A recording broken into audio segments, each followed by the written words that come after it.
আসসালামু আলাইকুম বন্ধুরা, কেমন আছো? তোমরা সবাই ভালো আছো নি?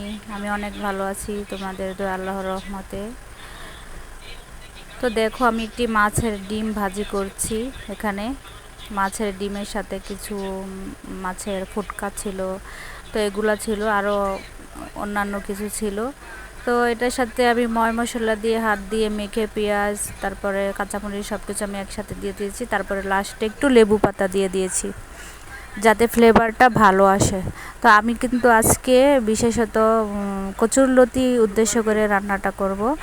কচুরলতি কাঁঠালের বিচি দিয়ে আমি মাছ দিয়ে রান্না করব। চেয়েছিলাম চিংড়ি মাছ দিয়ে রাঁধতে, কিন্তু চিংড়ি মাছ বাজারে পাইনি। তার জন্য তেলাপিয়া মাছ আমি টুকরো ভেজে তারপরে এটাকে কষিয়ে নিয়ে তারপরে আমি লতিটা রান্না করে নেব।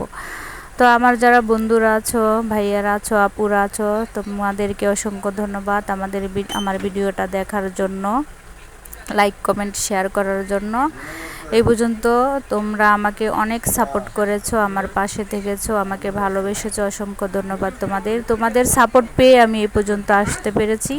তোমরা যদি আমাকে ভালো না বাসতে, সাপোর্ট না করতে, আমাকে এগিয়ে যাওয়ার জন্য প্রেরণা না জোগাতে, তাহলে আমি কখনোই এত দূর পর্যন্ত আসতে পারতাম না।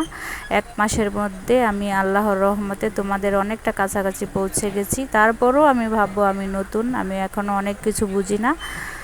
আমার কোনো ভুল হলে তোমরা আমাকে কমেন্ট করে জানিয়ে দেবে। তো দেখো, আমি কাঁঠালের বিচিগুলো একটু আগে দিয়ে দিয়েছি, আর লতিটা যেহেতু সিদ্ধ করে নিয়েছিলাম, লতির সাথে আমি কিছু কাঁঠালের বিচিও সিদ্ধ করে নিয়েছিলাম। তারপরও কিছু বিচি রয়ে গিয়েছিল, আমি সেগুলো আবার আগে কষিয়ে নিয়ে এলাম। তো লতিটা আমি আর কাঁঠালের বিচিগুলো সিদ্ধ করে তারপরে মাছটা কষিয়ে ভালো করে ময় মশলাটা কষিয়ে লতিটা কষিয়ে অল্প পরিমাণ ঝোল দিয়ে দেবো। আজকের লতি রান্নাটা কিন্তু হেভি হয়েছিল, খুবই টেস্টি হয়েছিল। আমরা সবাই খেয়েছি, অনেক মজা হয়েছিল। তোমাদেরকেও দাওয়াত দিলাম, আসিও বন্ধুরা। আল্লাহ হাফেজ।